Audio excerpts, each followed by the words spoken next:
ਵਾਹਿਗੁਰੂ ਜੀ ਕਾ ਖਾਲਸਾ ਵਾਹਿਗੁਰੂ ਜੀ ਕੀ ਫਤਿਹ। ਪਰਮ ਸਨਮਾਨਯੋਗ ਸਤਿਗੁਰਾਂ ਦੇ ਚਰਨਾਂ ਵਿੱਚ ਜੁੜ ਬੈਠੇ ਰੱਬ ਰੂਪ ਗੁਰਮੁਖ ਸਤਸੰਗੀ ਜਨੋ, ਸਤਿਗੁਰੂ ਜੀ ਦੀ ਬਖਸ਼ਿਸ਼ ਮਹਿਰਾਮਤ ਦਾ ਸਦਕਾ ਗੁਰੂ ਦਰ ਤੇ ਜੁੜਨ ਦਾ ਸੁਭਾਗ ਸਮਾਂ ਨਸੀਬ ਹੋਇਆ। ਸਤਿਗੁਰੂ ਜੀ ਦੀ ਪਿਆਰੀ ਅੰਮ੍ਰਿਤਮਈ ਇਲਾਹੀ ਬਾਣੀ ਦਾ ਕੀਰਤਨ ਗੁਰੂ ਕੇ ਪਿਆਰੇ ਕੀਰਤਨੀਆਂ ਪਾਸੋਂ ਆਪ ਜੀ ਨੇ ਸਰਵਣ ਕੀਤਾ। ਸਤਿਗੁਰੂ ਗੁਰੂ ਰਾਮਦਾਸ ਮਹਾਰਾਜ ਰਹਿਮਤ ਕਰਦਿਆਂ ਅੱਜ ਦੇ ਇਸ ਪਾਵਨ ਬਚਨ ਅੰਦਰ ਸਾਨੂੰ ਸੋਝੀ ਦਿੰਦਿਆਂ ਸਮਝਾਉਂਦੇ ਨੇ ਕਿ ਹੇ ਭਾਈ, ਵਾਹਿਗੁਰੂ ਦੇ ਨਾਮ ਨੂੰ ਸਿਮਰੋ, ਪਰਮੇਸ਼ਰ ਦਾ ਧਿਆਨ ਧਰੋ, ਉਸ ਨੂੰ ਸਿਮਰਨਾ, ਉਸ ਵਾਹਿਗੁਰੂ ਦੇ ਵਿੱਚ ਜੁੜਨਾ, ਉਹਦਾ ਧਿਆਨ ਕਰਨਾ, ਇਹੀ ਹੈ ਅਸਲ ਵਿੱਚ ਮਨ ਦਾ ਨਾਚ।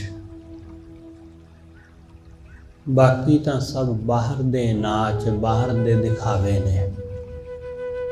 ਉਹ ਤਾਂ ਸਿਰਫ ਮਨ ਦੇ ਚਾਅ ਤੋਂ ਵੱਧ ਕੇ ਹੋਰ ਕੁਝ ਨਹੀਂ ਹੈ। ਇਸ ਲਈ ਵਾਹਿਗੁਰੂ ਦਾ ਨਾਮ ਸਿਮਰੋ।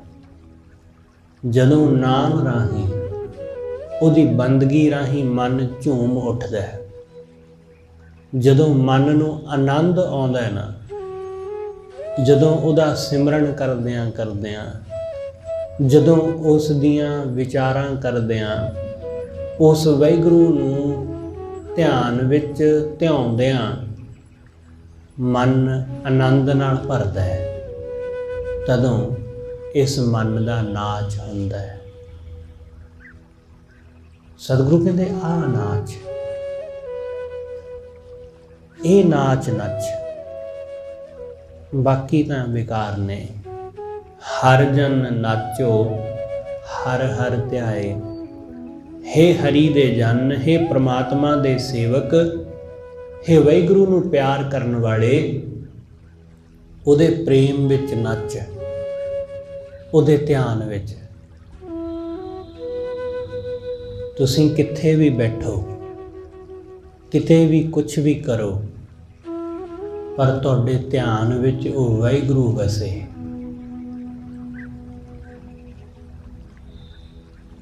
ਭਗਤ ਨਾਮਦੇਵ ਜੀ ਨੇ ਬੜਾ ਪਿਆਰਾ ਬਚਨ ਕਿਹਾ।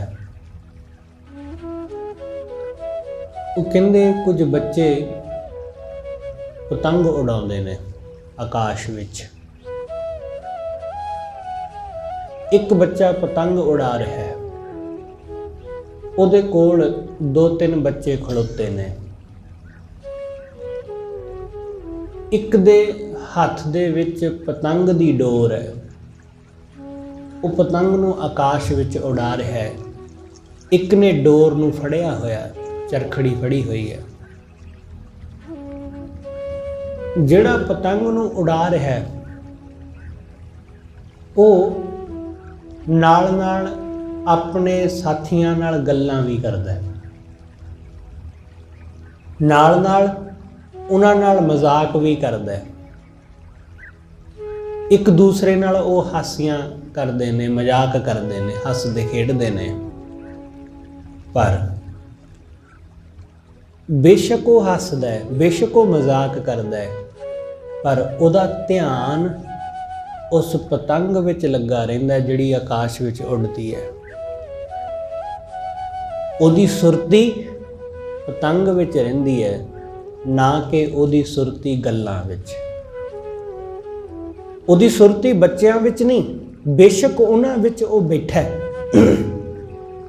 ਉਹਨਾਂ ਨਾਲ ਗੱਲਾਂ ਕਰ ਰਿਹਾ ਹੈ, ਉਹਨਾਂ ਦੇ ਨਾਲ ਖੇਡ ਰਿਹਾ ਹੈ, ਪਰ ਉਹਦਾ ਧਿਆਨ ਪਤੰਗ ਵਿੱਚ ਹੈ।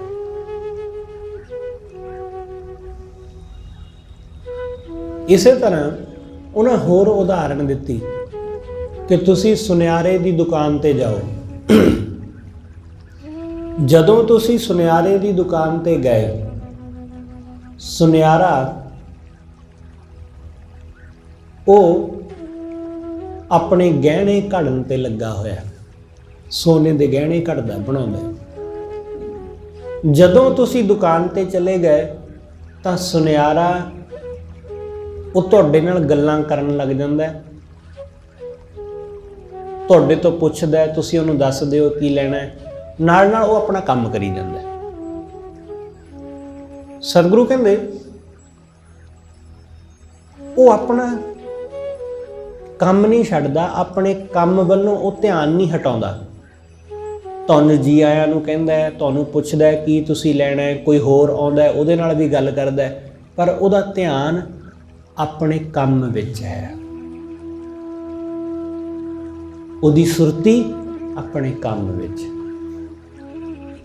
ਉਹਨਾਂ ਹੋਰ ਇੱਕ ਉਦਾਹਰਣ ਦਿੱਤੀ ਹੈ ਕਿ ਪਿੰਡਾਂ ਦੇ ਵਿੱਚ ਔਰਤਾਂ ਘੜਿਆਂ ਵਿੱਚ ਪਾਣੀ ਭਰ ਕੇ ਲਿਆਉਂਦੀਆਂ ਦੂਰ ਖੂਹਾਂ ਤੋਂ,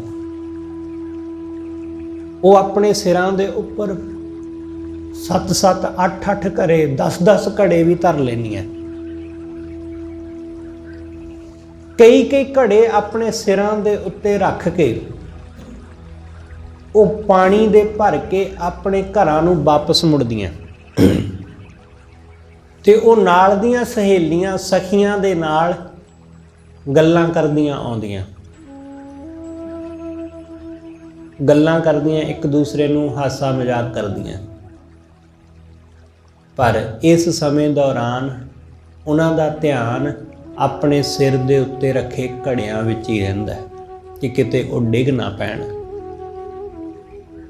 ਪਰ ਉਹ ਗੱਲਾਂ ਕਰੀ ਜਾਂਦੀਆਂ, ਉਹ ਇੱਕ ਦੂਸਰੇ ਨਾਲ ਹਾਸਾ ਮਜ਼ਾਕ ਕਰੀ ਜਾਂਦੀਆਂ, ਪਰ ਉਹਨਾਂ ਦਾ ਧਿਆਨ ਸਿਰ ਦੇ ਉੱਪਰ ਰੱਖੇ ਘੜਿਆਂ ਵਿੱਚ ਹੈ। ਇੱਕ ਉਦਾਹਰਨ ਉਹਨਾਂ ਹੋਰ ਦਿੱਤੀ ਹੈ ਕਿ ਜਿਵੇਂ ਕਿਸੇ ਗਊ ਨੇ ਬੱਚੇ ਨੂੰ ਜਨਮ ਦਿੱਤਾ, ਗਾਂ ਆਪਣੇ ਬਛੜੇ ਨੂੰ ਆਪਣੇ ਬਾੜੇ ਵਿੱਚ ਛੱਡ ਕੇ ਉਹ ਘਾਹ ਚਰਨ ਵਾਸਤੇ ਦੂਰ ਚਲੀ ਜਾਂਦੀ। ਉਹ ਘਾਹ ਚਰਦੀ ਰਹਿੰਦੀ ਹੈ 1 ਘੰਟਾ 2 ਘੰਟਾ, ਜਾਂ ਉਹ ਸਾਰਾ ਦਿਨ ਘਾਹ ਚਰਦੀ ਰਹਿੰਦੀ, ਪਰ ਉਹਦਾ ਧਿਆਨ ਪਿੱਛੇ ਆਪਣੇ ਬੱਚੇ ਵਿੱਚ ਲੱਗਾ ਰਹਿੰਦਾ ਹੈ। ਉਹਦਾ ਧਿਆਨ ਆਪਣੇ ਬੱਚੇ ਵਿੱਚ ਰਹਿੰਦਾ ਹੈ। ਸਤਿਗੁਰੂ ਕਹਿੰਦੇ ਬਿਲਕੁਲ ਐਸਾ ਹੀ ਉਸ ਵਾਹਿਗੁਰੂ ਦਾ ਧਿਆਨ ਤੁਹਾਡੇ ਮਨ ਅੰਦਰ ਹੋਵੇ।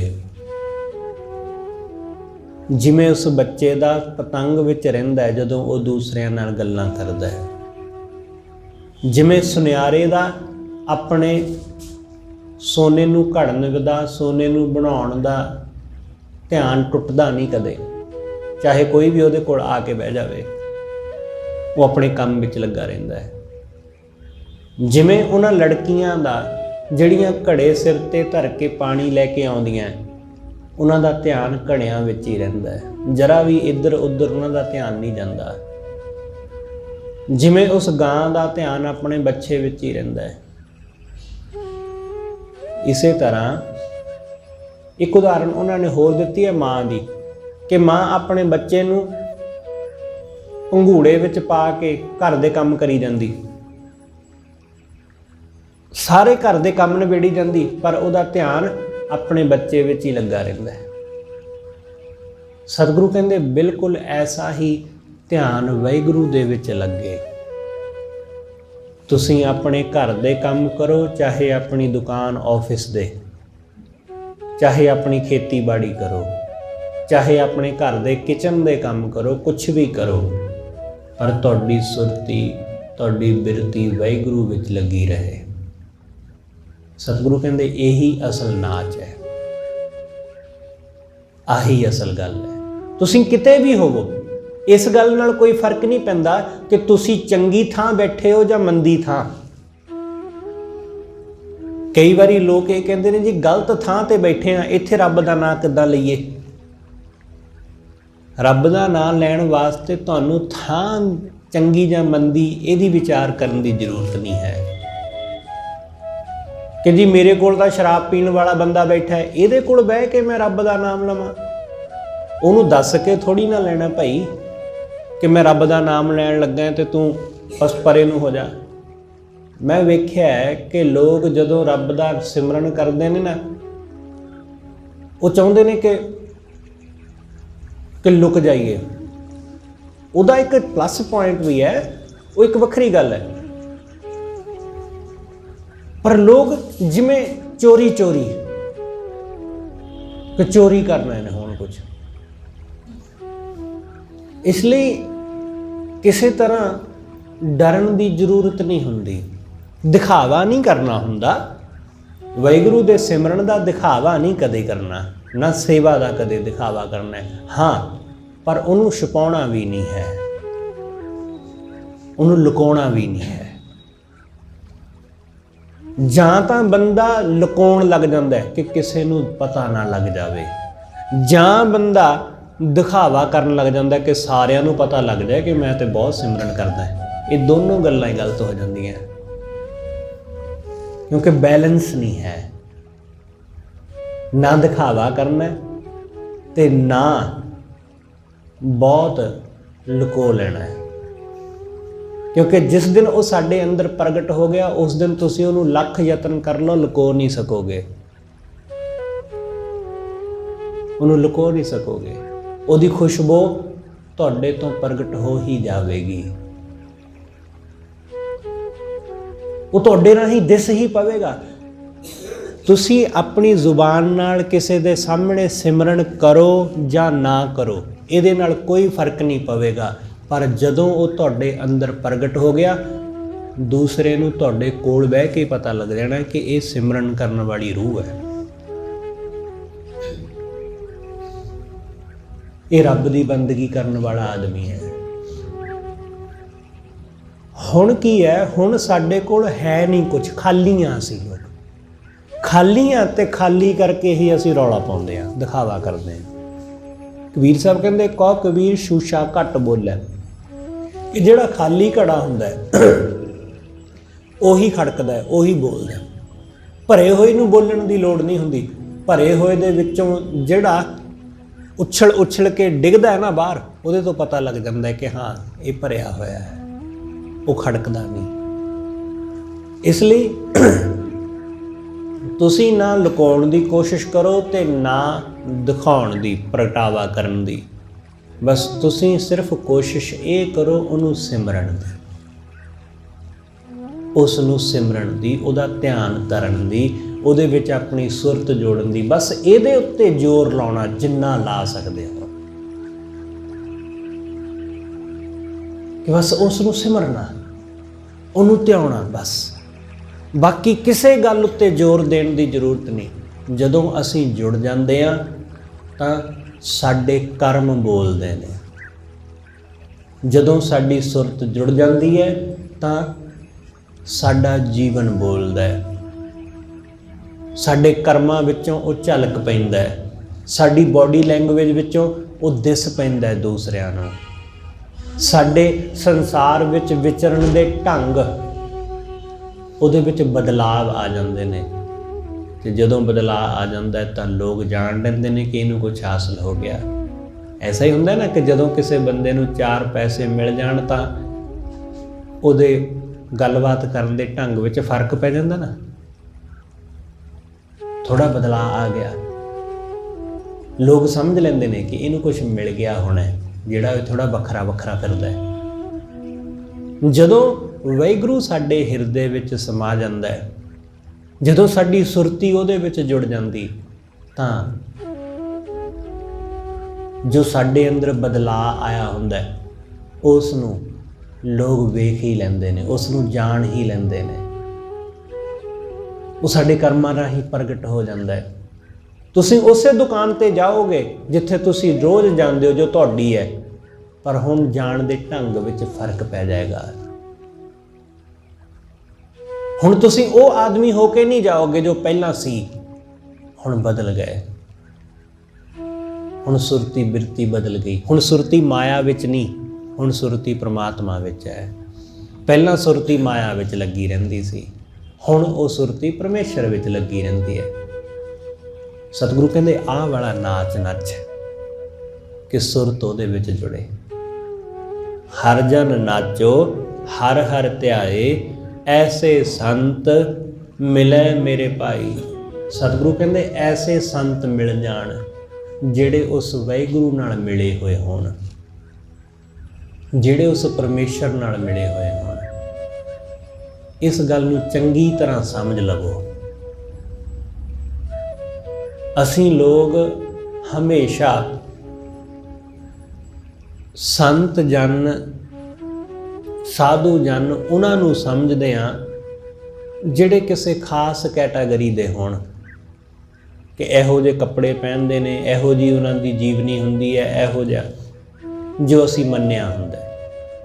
ਖਿਆਲ ਰੱਖਣਾ, ਇਹ ਸਾਡੀਆਂ ਮਨ ਮਨੌਤਾਂ ਸਾਧੂਆਂ ਦੇ ਸੰਬੰਧ ਵਿੱਚ ਠੀਕ ਨਹੀਂ ਹੁੰਦੀਆਂ।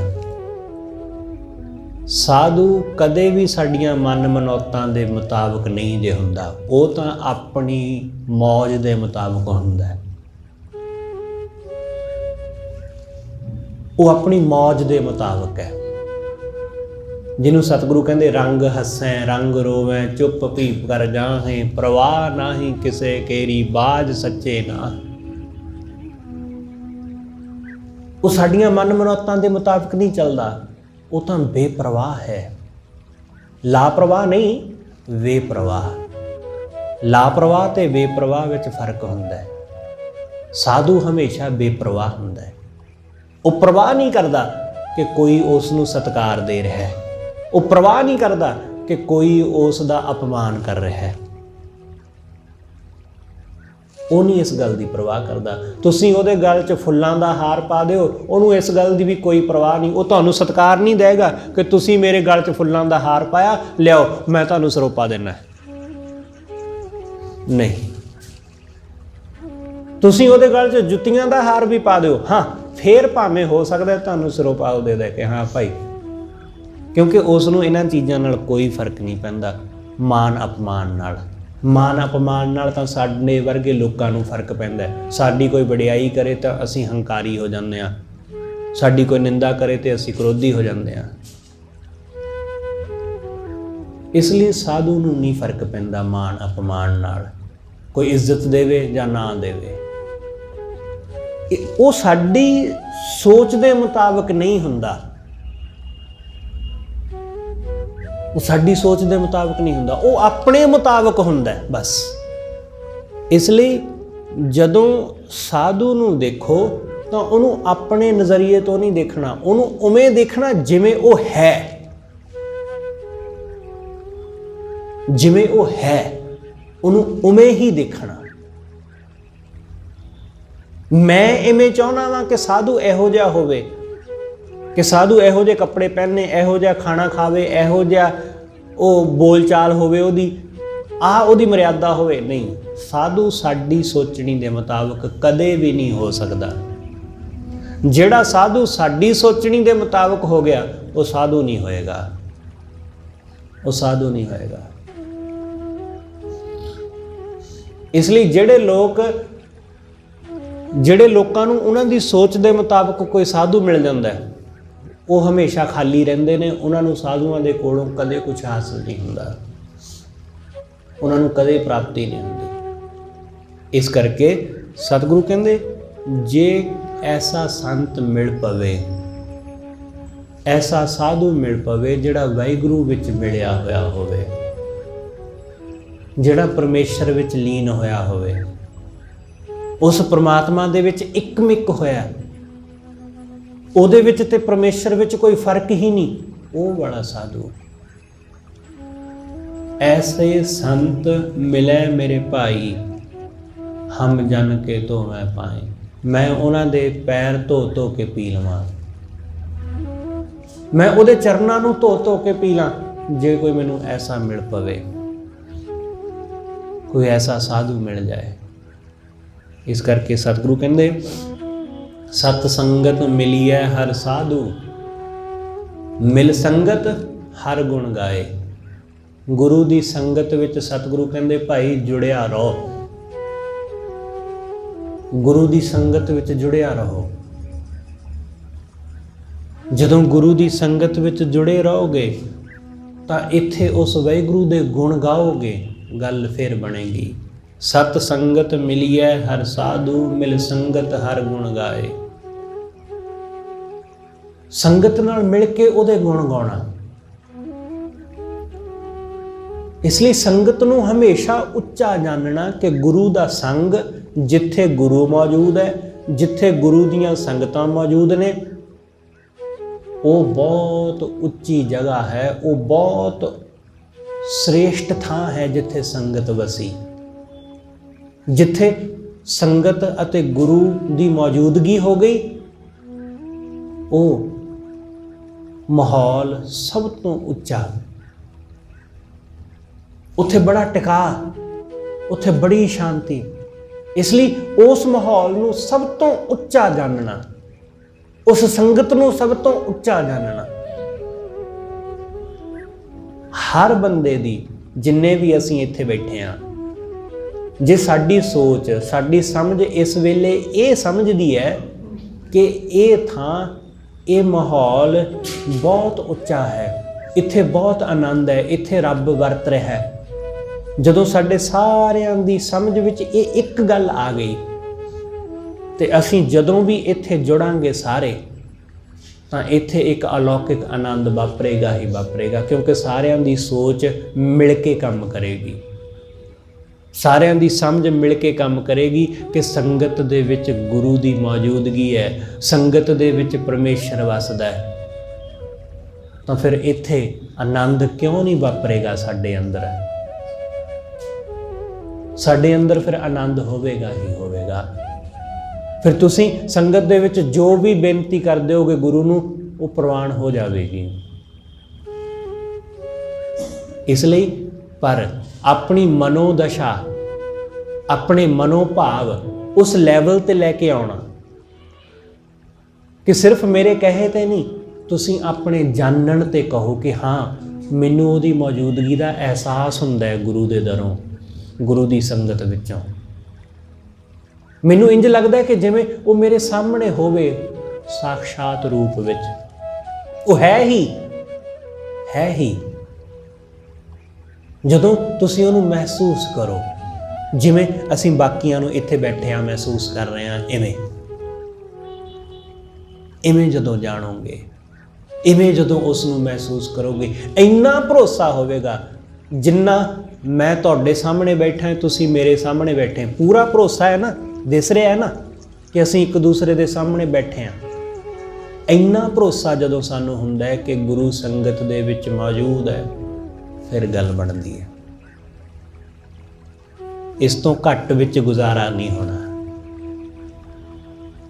ये ख्याल रखियो कि असीं कहिए कि हाँ जी कोई गल नहीं, इन्नी शरदा, इन्ना भरोसा चाहिए, 1% भी घट नहीं होना चाहिए। सतगुरु कहंदे मिल संगत हर गुण गाए, फिर संगत विच मिल के गुण गा। जदों इन्ना भरोसा होया तां फिर ज्ञान रतन बलिया घट चानण, तदों साडे अंदर ज्ञान दा चानण हुंदा है, तदों साडियां पहली दफा अखां खुलदियां। तुसीं उस मोमेंट नूं कदे सोचण दी, विचारण दी कोशिश करो। बच्चे ने जन्म लिया, उहनूं रोशनी दा नहीं सी पता, क्योंकि मां दे गर्भ विच किहड़ी रोशनी, किहड़ा चानण, उत्थे कोई चानण नहीं। 9 महीने हनेरे विच रहा बच्चा, घोर अंधार विच। वो पहली दफा बाहर आउंदा है, जन्म लैंदा है। ਤਾਂ ਇਹਦੇ ਸੰਬੰਧ ਵਿੱਚ ਮਨੋਵਿਗਿਆਨਕਾਂ ਦੀ ਕਿਰਾਏ ਹੈ। ਡਾਕਟਰ ਨਹੀਂ ਮੰਨਦੇ ਇਸ ਗੱਲ ਨੂੰ। ਮਨੋਵਿਗਿਆਨਕ ਕਹਿੰਦੇ ਨੇ ਕਿ ਜਦੋਂ ਬੱਚੇ ਦਾ ਜਨਮ ਹੋਵੇ ਨਾ, ਤਾਂ ਉੱਥੇ ਘੱਟ ਤੋਂ ਘੱਟ ਰੌਸ਼ਨੀ ਚਾਹੀਦੀ ਹੈ, ਕਿਉਂਕਿ ਬੱਚੇ ਨੇ ਚਾਨਣ ਕਦੇ ਦੇਖਿਆ ਨਹੀਂ। ਆਪਾਂ ਐਸਾ ਹੀ ਹੈ ਨਾ ਕਿ ਜਦੋਂ ਹਨੇਰੇ ਕਮਰੇ ਦੇ ਵਿੱਚੋਂ ਅਸੀਂ ਬਾਹਰ ਨਿਕਲਦੇ ਹਾਂ, ਸਾਡੀਆਂ ਅੱਖਾਂ ਚੁੰਧਿਆ ਆ ਜਾਂਦੀਆਂ, ਸਾਨੂੰ ਸਾਫ਼-ਸਾਫ਼ ਦਿਸਦਾ ਨਹੀਂ, क्योंकि हनेरे विचों अचानक चानण विच आ गए। जदों अचानक चानण विच आ जाने, असीं अपनी अखां मलदे हां, बार बार बंद करदे हां, खोलदे हां, बार बार अखां ते हथ धर लैंदे हां ਕਿਉਂਕਿ ਉਹ ਚਾਨਣ ਬਰਦਾਸ਼ਤ ਨਹੀਂ ਹੁੰਦਾ। ਇਸ ਲਈ ਮਨੋਵਿਗਿਆਨਕ ਕਹਿੰਦੇ ਨੇ ਕਿ ਜਦੋਂ ਬੱਚੇ ਦਾ ਜਨਮ ਹੋਵੇ ਉਦੋਂ ਬਹੁਤ ਡਿਮ ਲਾਈਟ ਹੋਣੀ ਚਾਹੀਦੀ ਹੈ, ਬਹੁਤ ਘੱਟ, ਕਿ ਓਨੀ ਕੁ ਜਿਸ ਨਾਲ ਬੱਚੇ ਦੀਆਂ ਅੱਖਾਂ ਆਰਾਮ ਨਾਲ ਖੁੱਲ੍ਹ ਜਾਣ, ਉਹਨੂੰ ਤਕਲੀਫ ਨਾ ਆਵੇ ਅੱਖਾਂ ਖੋਲ੍ਹਣ ਵਿੱਚ। ਬਹੁਤ ਚਾਨਣ ਨਹੀਂ ਹੋਣਾ ਚਾਹੀਦਾ, ਪਰ ਇਸ ਗੱਲ 'ਤੇ ਬਹੁਤਾ ਧਿਆਨ ਨਹੀਂ ਦਿੱਤਾ ਜਾਂਦਾ। ਪਰ ਪਹਿਲੇ ਸਮੇਂ ਵਿੱਚ ਜਦੋਂ ਘਰਾਂ ਵਿੱਚ ਬੱਚਿਆਂ ਦੇ ਜਨਮ ਹੁੰਦੇ ਸਨ ਤਾਂ ਉਦੋਂ ਦੀਵਿਆਂ ਦੀ ਲੋ ਜਾਂ ਇੰਨਾ ਕੁ ਚਾਨਣ ਰੱਖਿਆ ਜਾਂਦਾ ਸੀ। ਉਹ ਬਹੁਤ ਫਾਇਦੇਮੰਦ ਸੀ ਅੱਖਾਂ ਵਾਸਤੇ। ਉਸ ਬੱਚੇ ਦੀ ਰੌਸ਼ਨੀ ਬਹੁਤ ਦੇਰ ਤੱਕ ਬਰਕਰਾਰ ਰਹਿੰਦੀ ਹੈ ਅੱਖਾਂ ਦੀ। ਉਹਦੀ ਅੱਖਾਂ ਦੀ ਨਿਗਾਹ ਛੇਤੀ ਖਰਾਬ ਨਹੀਂ ਹੁੰਦੀ, ਜਿਹਦਾ ਜਨਮ ਇਸ ਤਰ੍ਹਾਂ ਘੱਟ ਲਾਈਟ ਦੇ ਵਿੱਚ ਹੁੰਦਾ ਹੈ। ਖੈਰ, ਜਿਵੇਂ ਮਾਂ ਦੇ ਗਰਭ ਵਿੱਚੋਂ ਬਾਹਰ ਆਉਂਦਾ ਹੈ ਬੱਚਾ, ਪਹਿਲੀ ਦਫਾ ਉਹ ਚਾਨਣ ਤੋਂ ਜਾਣੂ ਹੁੰਦਾ ਹੈ। ਪਹਿਲੀ ਦਫਾ ਉਹਦਾ ਰੌਸ਼ਨੀ ਨਾਲ ਸੰਬੰਧ ਜੁੜਦਾ ਹੈ। ਬਿਲਕੁਲ ਐਸਾ ਹੀ ਸਮਝੋ ਜਿਸ ਦਿਨ ਸਾਨੂੰ ਗੁਰੂ ਦਾ ਗਿਆਨ ਹੁੰਦਾ ਹੈ, ਜਿਸ ਦਿਨ ਸਾਨੂੰ ਗੁਰੂ ਦਾ ਗਿਆਨ ਮਿਲਦਾ ਹੈ, ਉਸ ਦਿਨ ਪਹਿਲੀ ਦਫਾ ਸਾਡੀ ਅੱਖ ਖੁੱਲ੍ਹਦੀ ਹੈ। ਉਸ ਦਿਨ ਪਹਿਲੀ ਦਫਾ ਅਸੀਂ ਸੰਸਾਰ ਨੂੰ ਇੱਕ ਨਵੇਂ ਰੂਪ ਵਿੱਚ ਦੇਖਦੇ ਹਾਂ। ਉਸ ਰੂਪ ਵਿੱਚ ਨਹੀਂ ਜਿਹੜਾ ਪਹਿਲਾਂ ਦੇਖਿਆ, ਨਵੇਂ ਰੂਪ ਵਿੱਚ। ਸੰਸਾਰ ਉਹੀ ਹੁੰਦਾ ਹੈ, ਚੀਜ਼ਾਂ ਉਹੀ ਹੁੰਦੀਆਂ, ਭੈਣ ਭਾਈ ਮਾਂ ਬਾਪ ਸਭ ਉਹੀ ਹੁੰਦੇ ਨੇ, ਪਰ ਸਾਡੀ ਦੇਖਣ ਦੀ ਦ੍ਰਿਸ਼ਟੀ ਬਦਲ ਜਾਂਦੀ ਹੈ, ਸਾਡਾ ਢੰਗ ਬਦਲ ਜਾਂਦਾ ਹੈ ਦੇਖਣ ਦਾ। ਜਦੋਂ ਗੁਰੂ ਦੇ ਗਿਆਨ ਰਾਹੀਂ ਅਸੀਂ ਦੇਖਦੇ ਹਾਂ ਤਾਂ ਸਾਰੀ ਦੁਨੀਆ, ਸਾਰਾ ਸੰਸਾਰ ਵਾਹਿਗੁਰੂ ਦਾ ਰੂਪ ਦਿਸਦਾ ਹੈ, ਪਰਮੇਸ਼ਰ ਦਾ ਰੂਪ ਦਿਸਦਾ। ਫਿਰ ਦੁਸ਼ਮਣ ਵੀ ਮਿੱਤਰ ਜੈਸਾ ਪ੍ਰਤੀਤ ਹੁੰਦਾ ਹੈ। ਸਤਿਗੁਰੂ ਕਹਿੰਦੇ ਨਾ ਕੋ ਬੈਰੀ ਨਹੀਂ ਬੇਗਾਨਾ, ਕੋਈ ਬੈਰੀ ਨਹੀਂ, ਕੋਈ ਦੁਸ਼ਮਣ ਨਹੀਂ, ਸਭ ਆਪਣੇ। ਆਪਣਾ ਤਪਾਵ ਭਾਈ ਕਨ੍ਹਈਏ ਵਾਂਗੂ ਕਿ ਦੁਸ਼ਮਣ ਨੂੰ ਵੀ ਪਾਣੀ ਪਿਲਾ ਦੇਣਾ ਤੇ ਮਿੱਤਰ ਨੂੰ ਵੀ ਪਿਲਾ ਦੇਣਾ। ਇਹੋ ਜਿਹੀ ਬਿਰਤੀ ਉਦੋਂ ਹੁੰਦੀ ਹੈ ਜਦੋਂ ਗਿਆਨ ਹੁੰਦਾ ਹੈ। ਸਤਿਗੁਰੂ ਕਹਿੰਦੇ ਚਾਨਣ ਹੋਇਆ, ਅਗਿਆਨ ਅੰਧੇਰਾ ਜਾਏ, ਅਗਿਆਨਤਾ ਦਾ ਹਨੇਰਾ ਗਿਆ। ਇਸ ਕਰਕੇ ਸਤਿਗੁਰੂ ਕਹਿੰਦੇ ਜੇ ਤੁਸੀਂ ਵੀ ਚਾਹੁੰਦੇ ਹੋ ਕਿ ਐਸਾ ਸਾਡੇ ਨਾਲ ਵਾਪਰੇ ਤਾਂ ਫਿਰ ਹਰ ਜਨ ਨਾਚੋ ਹਰ ਹਰ ਧਿਆਏ, ਵਾਹਿਗੁਰੂ ਦੇ ਨਾਮ ਨੂੰ ਸਿਮਰੋ, ਉਹਨੂੰ ਧਿਆਵੋ, ਆਹੀ ਹੈ ਅਸਲ ਨੱਚਣਾ। ਐਸੇ ਸੰਤ ਮਿਲੇ ਮੇਰੇ ਭਾਈ, ਹਮ ਜਨ ਕੇ ਧੋਵੇਂ ਪਾਏ। ਐਸੇ ਸੰਤ ਮੈਨੂੰ ਮਿਲ ਪੈਣ ਮੇਰੇ ਭਾਈ, ਮੈਂ ਉਹਨਾਂ ਦੇ ਪੈਰ ਧੋ ਲਵਾਂ, ਉਹਨਾਂ ਦੇ ਚਰਨਾਂ ਨੂੰ ਧੋਣਾ, ਉਹਨਾਂ ਦੀ ਸੇਵਾ ਕਰਾਂ। ਰਹਾਓ ਹਰ ਹਰ ਨਾਮ ਜਪੋ ਮਨ ਮੇਰੇ, ਅਨਦਿਨ ਹਰ ਲਿਵ ਲਾਏ। ਸਤਿਗੁਰੂ ਕਹਿੰਦੇ ਹਰ ਹਰ ਨਾਮ ਜਪੋ, ਵਾਹਿਗੁਰੂ ਨਾਲ ਲਿਵ ਲਾਵੋ, ਪਰਮੇਸ਼ਰ ਨਾਲ ਆਪਣੀ ਸੁਰਤੀ ਨੂੰ ਜੋੜੋ, ਉਹਦੇ ਨਾਲ ਲਿਵ ਲਾਓ। ਲਿਵ ਲੱਗੇ, ਲਿਵ ਜਦ ਤੱਕ ਲਗਨ ਨਹੀਂ ਲੱਗਦੀ ਤਦ ਤੱਕ ਗੱਲ ਬਣਦੀ ਨਹੀਂ। ਇਸ ਲਈ ਉਹਨੂੰ ਜਪਦੇ ਰਹੋ, ਉਹਨੂੰ ਸਿਮਰਦੇ ਰਹੋ। ਅਸੀਂ ਰੋਜ਼ ਗੁਰੂ ਦੇ ਜਰ ਜੁੜਦੇ ਹਾਂ, ਰੋਜ਼ ਇੱਕੋ ਹੀ ਬਾਣੀ ਪੜ੍ਹਦੇ ਹਾਂ, ਰੋਜ਼ 5 ਬਾਣੀਆਂ ਦਾ ਜਾਪ ਕਰਦੇ ਹਾਂ, ਰੋਜ਼ ਆਸਾ ਕੀ ਵਾਰ ਸੁਣਦੇ ਹਾਂ, ਰੋਜ਼ ਰਹਿ ਰਾਸ ਪੜ੍ਹਦੇ ਹਾਂ, ਰੋਜ਼ ਕੀਰਤਨ ਸੋਹਿਲਾ ਪੜ੍ਹਦੇ ਹਾਂ। ਕਿਉਂ ਪੜ੍ਹਦੇ ਹਾਂ? ਇਸੇ ਲਈ ਕਿ ਕਦੇ ਤੇ ਲਿਵ ਲੱਗੀ ਜਾਏਗੀ, ਕਦੇ ਤੇ ਸੁਰਤੀ ਜੁੜੇਗੀ ਹੀ। ਅੱਜ ਨਹੀਂ ਕੱਲ ਸਹੀ, ਸਵੇਰੇ ਨਹੀਂ ਸ਼ਾਮੀ ਸਹੀ, ਸ਼ਾਮੀ ਨਹੀਂ ਚਲੋ ਰਾਤ ਨੂੰ ਹੀ ਸਹੀ, ਸੋਹਿਲਾ ਪੜ੍ਹਨ ਲੱਗੇ, ਕਿਸੇ ਤਰ੍ਹਾਂ ਸਹੀ, ਕਿਸੇ ਵੇਲੇ ਸਹੀ, ਕਿਸੇ ਵੇਲੇ ਤਾਂ ਲਗਨ ਲੱਗੇਗੀ। ਘਰ ਵਿੱਚ ਨਹੀਂ ਚਲੋ ਗੁਰਦੁਆਰੇ ਹੀ ਸਹੀ। ਇਸ ਲਈ ਲੱਗੇਗੀ ਲਗਨ, ਬਸ ਲੱਗੇ ਰਹਿਣਾ, ਜੁੜੇ ਰਹਿਣਾ, ਟਿਕੇ ਰਹਿਣਾ, ਆਪਣੇ ਮਨ ਨੂੰ ਇੱਧਰ ਉੱਧਰ ਡੋਲਣ ਨਾ ਦੇਣਾ। ਮਨ ਕਹੇਗਾ ਕਿ ਕਈ ਸਾਲਾਂ ਤੋਂ ਆ ਰਿਹਾ ਗੁਰਦੁਆਰੇ, ਖੱਟਿਆ ਕੀ, ਕੱਖ ਵੀ ਨਹੀਂ, ਛੱਡ ਪਰੇ। ਮਨ ਦੇ ਮਗਰ ਨਾ ਲੱਗਣਾ, ਉਹਦੇ ਮਗਰ ਨਾ ਤੁਰਨਾ। ਜੇ ਉਹਦੇ ਮਗਰ ਤੁਰ ਗਏ ਫਿਰ ਜਿਹੜੀ ਘਾਲਣਾ ਘਾਲੀ ਹੈ ਉਹ ਸਭ ਗਈ ਬੇਕਾਰ, ਉਹ ਸਭ ਬੇਕਾਰ ਗਿਆ। ਇਸ ਲਈ ਉਸਨੂੰ ਬੇਕਾਰ ਨਾ ਜਾਣ ਦੇਣਾ, ਮਨ ਮਗਰ ਨਾ ਤੁਰਨਾ।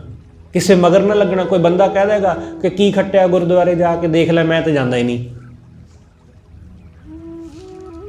ਮੈਂ ਤਾਂ ਜਾਂਦਾ ਹੀ ਨਹੀਂ, ਕਿਉਂਕਿ ਉੱਥੇ ਤਾਂ ਝਮੇਲੇ ਰਹਿੰਦੇ ਨੇ, ਉੱਥੇ ਤੇ ਐਵੇਂ ਲੋਕ ਲੜਦੇ ਝਗੜਦੇ ਰਹਿੰਦੇ ਨੇ ਅਹੁਦਿਆਂ ਦੀ ਖਾਤਰ, ਮੈਂ ਨਹੀਂ ਜਾਂਦਾ।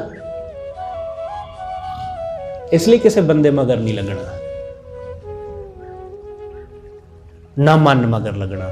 ਬਸ ਗੁਰੂ ਦੇ ਸ਼ਬਦ ਨੂੰ ਪੜ੍ਹਦੇ ਰਹਿਣਾ, ਉਹਨੂੰ ਸਿਮਰਦੇ ਰਹਿਣਾ, ਉਹਦੇ ਮੁਤਾਬਕ ਆਪਣੇ ਜੀਵਨ ਨੂੰ ਸਵਾਰਦੇ ਰਹਿਣਾ। ਅੱਜ ਨਹੀਂ ਤੇ ਕੱਲ ਲਿਵ ਲੱਗ ਹੀ ਜਾਏਗੀ, ਸਵੇਰੇ ਨਹੀਂ ਤੇ ਸ਼ਾਮੀ ਜੁੜ ਹੀ ਜਾਓਗੇ। ਇਸ ਕਰਕੇ ਸਤਿਗੁਰੂ ਕਹਿੰਦੇ ਜੋ ਇੱਛੋ ਸੋਈ ਫਲ ਪਾਵੋ। ਜਦੋਂ ਲਗਨ ਲੱਗ ਗਈ ਤਾਂ ਜੋ ਇੱਛੋਗੇ ਉਹ ਮਿਲ ਜਾਏਗਾ, ਜੋ ਚਾਹੋਗੇ ਉਹ ਮਿਲ ਜਾਏਗਾ। ਬਸ ਲਗਨ ਦੇ ਉੱਤੇ ਧਿਆਨ ਦੇਣਾ, ਚਾਹਤ ਤੇ ਇੱਛਾ ਤੇ ਧਿਆਨ ਨਹੀਂ ਦੇਣਾ। ਕਿ ਤੁਸੀਂ ਕਹੋ ਕਿ ਮੈਨੂੰ ਮੇਰੀ ਇੱਛਾ ਪੂਰੀ ਹੋ ਜਾਏ ਤਾਂ ਨਾ, ਉਹ ਬਾਅਦ ਦੀ ਗੱਲ ਹੈ। ਪਹਿਲਾਂ ਧਿਆਨ ਆਪਣਾ ਉਹਦੇ ਵਿੱਚ ਆਪਣੀ ਲਿਵ ਲਾਉਣ ਤੇ ਦੇਣਾ। ਜਦੋਂ ਲਿਵ ਲੱਗ ਗਈ ਬਾਕੀ ਇੱਛਾ ਤਾਂ ਮਾਮੂਲੀ ਜੀ ਗੱਲ ਹੈ, ਉਹ ਤਾਂ ਫਿਰ ਪੂਰੀ ਹੋ ਜਾਏਗੀ। ਇਸ ਲਈ ਧਿਆਨ ਉਹਦੇ ਵਿੱਚ ਲਗਨ ਲੱਗੇ, ਉਹਦੇ ਵਿੱਚ ਧਿਆਨ ਜੁੜੇ, ਉਹਦੇ ਵਿੱਚ ਸੁਰਤ ਲੱਗੇ, ਇਸ ਗੱਲ ਤੇ ਜ਼ੋਰ ਦੇਣਾ। ਇੱਛਾਵਾਂ ਉਹ ਤਾਂ ਪੂਰੀਆਂ ਹੋ ਹੀ ਜਾਣਗੀਆਂ, ਉਹ ਤਾਂ ਮਾਮੂਲੀ ਗੱਲ ਹੈ। ਗੁਰੂ ਦੇ ਲਈ ਉਹ ਮਾਮੂਲੀ ਗੱਲ ਹੈ, ਸਾਡੇ ਲਈ ਬਹੁਤ ਵੱਡੀ ਗੱਲ ਹੋ ਸਕਦੀ ਹੈ, ਪਰ ਗੁਰੂ ਲਈ ਤੇ ਬੇਕਾਰ ਜੀ ਚੀਜ਼ ਹੈ, ਉਹ ਤਾਂ ਐਵੇਂ ਹੀ ਦੇ ਦੇਗਾ ਕੋਈ। ਸਤਿਗੁਰੂ ਨੇ ਜ਼ਿਕਰ ਕੀਤਾ ਨਾ ਕਿ ਸਾਰੀਆਂ ਚੀਜ਼ਾਂ ਉਹਦੇ ਹੱਥ ਦੀ ਤਲੀ ਤੇ ਨੇ। ਠਾਕੁਰ ਕਰ ਤਲ ਧਰਿਆ, ਉਹ ਤੇ ਹੱਥ ਤੇ ਧਰ ਕੇ ਬੈਠਾ, ਤੁਸੀਂ ਉਹਦੇ ਨਾਲ ਲਿਵ ਲਾਓ ਤੇ ਸਹੀ, ਉਹ ਤੇ ਉਦੋਂ ਹੀ ਦੇ ਦੇਗਾ, ਲੈ ਭਾਈ ਲੈ ਲੈ। ਇਸ ਕਰਕੇ ਸਤਿਗੁਰੂ ਕਹਿੰਦੇ ਜੋ ਇੱਛੋ ਸੋਈ ਫਲ ਪਾਵੋ, ਫਿਰ ਭੂਖ ਨਾ ਲੱਗੈ ਆਏ। ਫਿਰ ਦੁਬਾਰਾ ਮਾਇਆ ਦੀ ਭੁੱਖ ਨਹੀਂ ਲੱਗਦੀ। ਆਪੇ ਹਰ ਅਪਰੰਪਰ ਕਰਤਾ, ਹਰ ਆਪੇ ਬੋਲ ਬੁਲਾਏ। ਉਹ ਵਾਹਿਗੁਰੂ ਆਪ ਹੀ ਹੈ ਸਭ ਕੁਝ ਕਰਨ ਕਰਾਉਣ ਵਾਲਾ, ਉਹ ਤੁਹਾਡੇ ਕੋਲੋਂ ਆਪਣਾ ਬੋਲ ਆਪ ਹੀ ਬੁਲਾ ਲਵੇਗਾ। ਜਦੋਂ ਉਹਦੇ ਨਾਲ ਜੁੜ ਜਾਵਾਂਗੇ ਨਾ ਤਾਂ ਜੋ ਉਹਨੇ ਸਾਡੇ ਕੋਲੋਂ ਬੁਲਾਉਣਾ ਹੈ ਉਹਨੇ ਬੁਲਾ ਹੀ ਲੈਣਾ ਹੈ। ਤੁਹਾਨੂੰ ਪਤਾ ਵੀ ਨਹੀਂ ਲੱਗਣਾ ਕਿ ਤੁਹਾਡੇ ਕੋਲੋਂ ਕਿਹੜੀ ਗੱਲ ਕਹਾ ਗਿਆ।